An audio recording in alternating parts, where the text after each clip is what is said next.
देवर्षि नारद जी अपनी बाल्यावस्था की पूर्व जन्म की कथा सुनाते हैं कि मेरी माँ दासी थी ब्राह्मणों की और मैं बालक था।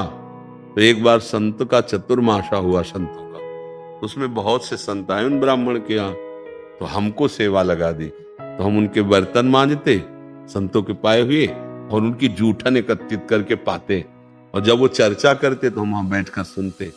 उसके प्रभाव से 4 महीने में मेरे अंदर ये जागृत हो गया कि मुझे भगवत प्राप्ति करनी है। अब संतों से पूछा, 4 महीने बाद जब वो जा रहे थे, उन्हें भगवान श्री हरि का नाम और ध्यान करने की पद्धति बताई। बस कुछ ही दिनों में माँ को सर्प काट लिया, पधार गई। मैंने सोचा भगवान की बड़ी कृपा हुई, जो मोह का बंधन था वो भी कटा। अब एकांत जंगल में मैं गया और एक पीपल के वृक्ष के नीचे जैसा ध्यान बताया वैसा किया, तत्काल भगवान हरि ध्यान में आ गए। और आ तो गए पर टिके नहीं, अंतर ध्यान हो गए। अब मैं चिल्ला चिल्ला के रोने लगा तो आकाशवाणी हुई, है बालक, अध कचरे योगी को मेरा साक्षात्कार नहीं होता। अब तू मेरा खूब भजन कर और शरीर छोड़ेगा तो देवर्षि नारद के रूप में तू अवतरित होगा, कि निरंतर मैं तुम्हें तुम्हारे नेत्रों में ही बसा रहूंगा, जहां पुकारोगे वहां प्रकट हो जाऊंगा।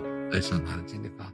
संतों की सेवा का फल है भगवान के नाम में प्रेम हो जाना, भगवान के ध्यान में प्रेम हो जाना, भगवान की लीला गुण श्रवण में प्रेम हो जाना। पर किसी एक महापुरुष का आश्रय लीजिए और उसके बताए हुए मार्ग पर चलिए।